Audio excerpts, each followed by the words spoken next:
Hey guys, and welcome back to the channel, and welcome to the second episode of Skins News Weekly. Now, in today's episode of Skins News Weekly, we have some very good news.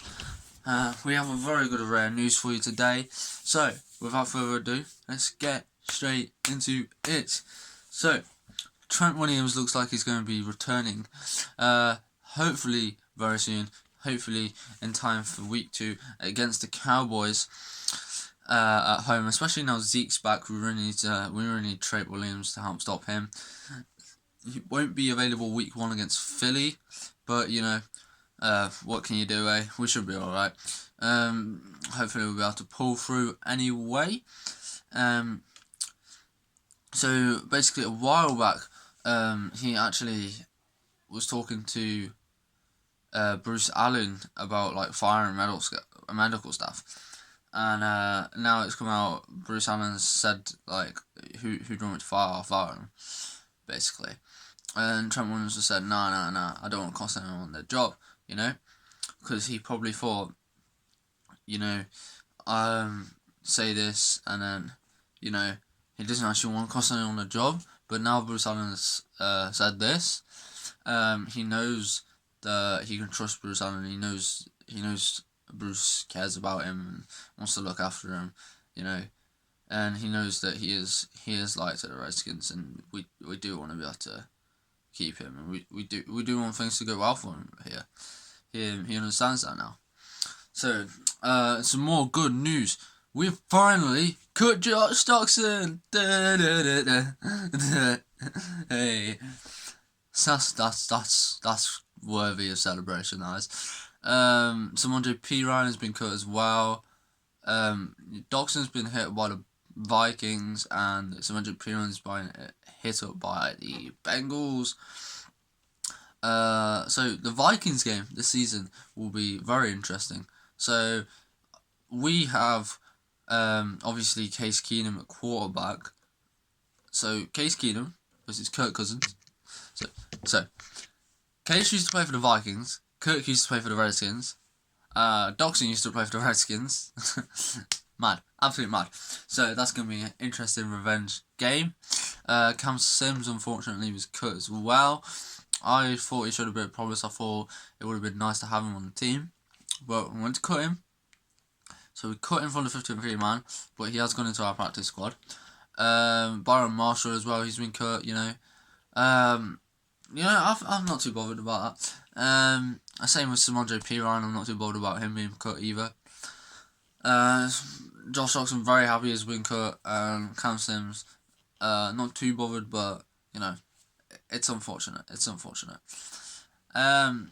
So due to Josh Doxson leaving the franchise, Terry McLaurin is going to become the starting ex-receiver from now on, which is nice to know. I think he will be very good, and only get better over time. Darius Geis is going to become our main featured running back, our main RB1, with Adrian Peterson, you know, dropping down and playing slightly behind him, you know, which is something he's not used to. He's used to carrying the load and being the main guy, but you know, he's not going to be that. Darius Geis, with a lot of promise, he's going to be the main guy, and Adrian Peterson's going to come in when needed. So yeah, I think that's good. Moving on, a few shirt changes. Trey Quinn, he's gonna switch from shirt number 14 to 18. Since Dogson's gone, he can get number 18 now. He is just pending confirmation of the league letting him do that, but it should change. Also, Jim Morlin has already has his shirt number changed from 25 to 32. As we all know, that 25 belongs to Chris Thompson, and he cannot be having that. He will not be happy about that. Chris Thompson, if he'd stay like that, you can't be nicking people's shirt numbers. Also, we've signed Wendell Smallwood, former Philadelphia Eagle. He's a running back. He's not really going to play at all for us. You know, he'd be behind everyone. He'd be behind Geis, Peterson, Thompson, Love, everyone. However, what he does add to the team is he's played for Philly before, you know. He can tell us about the offensive playbook and maybe even a bit about the defensive side of their playbook. But especially, he'll be able to tell us quite a bit about the offensive side of their playbook, which will be coming very handy, as we've literally got Philly in just a couple of days, which will be very, very good. And yeah, I'm really hyped for this Philly game. I think we'll be very tight, very, very, very close. Battle of defenses, and really hope we can hold out and get through in the end and get a dub. But yeah, that's pretty much all for today's Skins News Weekly. I'm recording this as of recording this. That's pretty much all there is, I think. Again, you've got to remember, when I do these videos, I record them a day or two or so in advance.